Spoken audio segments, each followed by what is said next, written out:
À Paris, on ne se réjouit pas du tout des déboires d'Angela Merkel.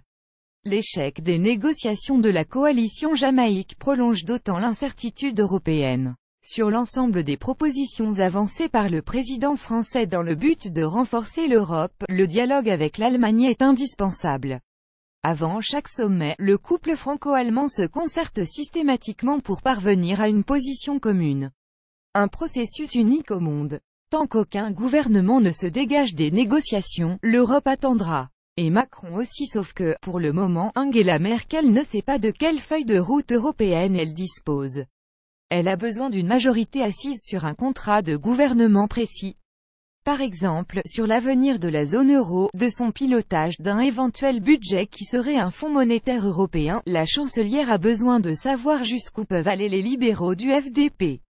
Tant qu'aucun gouvernement ne se dégage des négociations, l'Europe attendra. Et Macron aussi. Lire aussi l'Allemagne, cet enfant gâté qui ne réalise pas sa responsabilité en Europe. Nouvelles élections, nouvelle poussée de l'AfD. Il y a ce que veut la chancelière et ce qu'elle peut.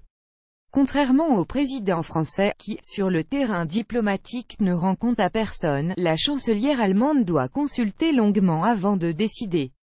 C'est le propre des régimes parlementaires modernes. Elle ne peut donc, de son seul chef, engager le pays dans telle ou telle voie quand il suffit au président français de quelques minutes pour engager, seul, le feu nucléaire. En attendant, il y a blocage et les négociations en vue de former une grande coalition ont échoué. Selon un officiel de la CDU, interrogé par Le Point, personne, ni les écologistes ni les libéraux n'ont intérêt à ce que de nouvelles élections soient convoquées. Car le parti nationaliste AfD risquerait de faire un score encore supérieur à celui des dernières élections. Ce stimulant anti-AfD a été inopérant lors des dernières négociations qui butent toujours sur la question migratoire qui a pris, en Allemagne, des proportions importantes, répandant un sentiment d'insécurité qui a gagné les régions prospères de la Bavière. La CSU, partenaire de la CDU, qui doit affronter des élections régionales dans un an, s'en inquiète fortement et exige de Merkel une réaction vigoureuse pour contrer la montée en puissance de l'AfD. Mais, dans ce cas, ce sont les écologistes qui s'y opposent. Les projets de Macron devront attendre entre Paris et Berlin. On avance sur ce qui a été décidé avant les élections législatives. Dans ce cadre, Angela Merkel dispose d'un mandat antérieur, mais clair.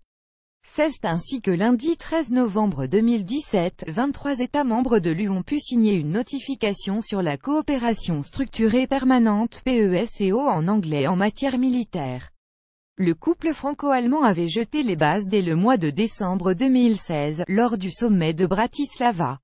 À l'époque, François Hollande et Angela Merkel avaient convenu de donner un nouvel élan à la coopération militaire en Europe, en complément de l'OTAN. En revanche, pour tous les projets poussés par Macron tels que le Parlement de la zone euro, le budget de la zone euro, un ministre des Finances de la zone euro, il faut attendre que l'Allemagne se stabilise politiquement et puisse donner ou non son accord, ou en modifier le contour.